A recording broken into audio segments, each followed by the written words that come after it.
Prophet said, لا تقوم الساعة حتى تزول الجبال عن أماكنها. The end of time won't come until you see mountains removed from their places. When I was in Mecca, there's mountains have been removed from Mecca. Quwa'iqan, one of the mountains that's known as the Ahad al-Akhshabain. When the angels came to the Prophet ﷺ and they asked him if he wanted to see the mountains that they would يطبقهما على Quraysh. One of them was Abi Qubays and the other was Quwa'iqan. Quwa'iqan has been removed. It's gone. It's no longer there. The mountain is gone. A mountain that the Prophet ﷺ walked in its shade. A mountain that the Prophet ﷺ probably climbed as a boy.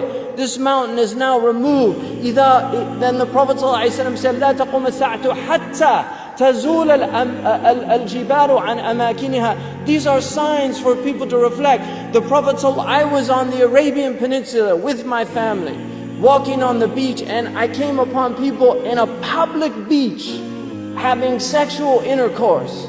In a public beach on the Arabian Peninsula. I'm not making this up. This is the level of fasad that is happening on our planet. The Prophet ﷺ said, لا تقوم الساعة حتى يتهارج الناس تهارج الحمير. That the end of time won't come until people are like animals openly. He said, sallallahu alayhi wasallam, that one of the signs of the end of time is civilized people would walk with their thighs exposed in the marketplaces. بادية الأفخاذ في الأسواق. People, pens, he said, would be everywhere.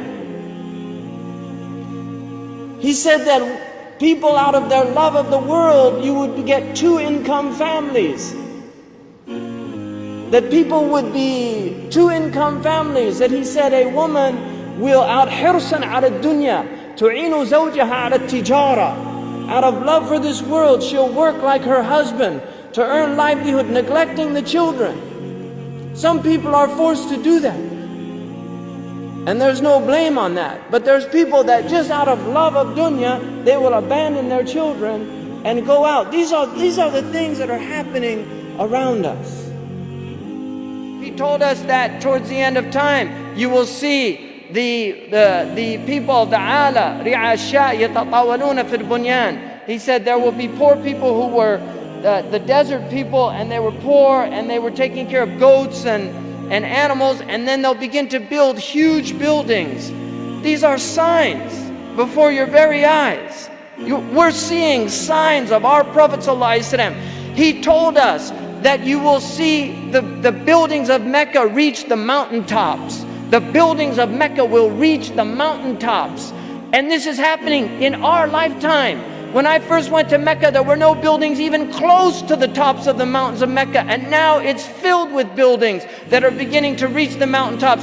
I was on one of the tallest mountains in Mecca, and you can see the clock tower now surpasses the mountains. The Prophet ﷺ said in a hadith, he said, إِذَا رَأَيْتُم مَكَّةَ بُعِجَتْ كَظَائِمًا. If you see Mecca, if you see its mountains with holes pierced through them, this is what it means. بُعِجَتْ كَظَائِمًا وَيَتَسَاوَى بُنْيَانُهَا رُؤُوسَ جِبَالِهَا. And you see the buildings reach or in a riwayah ta'lu, they will actually surpass the mountaintops. And then he said, فَقَدْ أَظَلَّتَ السَّاعَةُ. It means that the sa'a has cast its shadow. Imam As-Suyuti says in this, هي عبارة عن دنو الساعة. It means that the hour is near, it's coming close. But if you took that literally, and in hadith tradition, in the usuli tradition, asl al-kalam al-haqiqa, that if the Prophet says something, you should always interpret it literally, unless there's a reason to go to a metaphorical interpretation. Now we have the clock tower casting a shadow over the Kaaba. So the clock tower, what do they call it in Saudi Arabia? As-sa'a. لَقَدْ أَظَلَّتَ السَّاعَةُ. You could take it literally, the clock has cast its shadow over the Kaaba. Literally or metaphorically, اقتربت الساعة وانشق القمر. The hour is drawing near.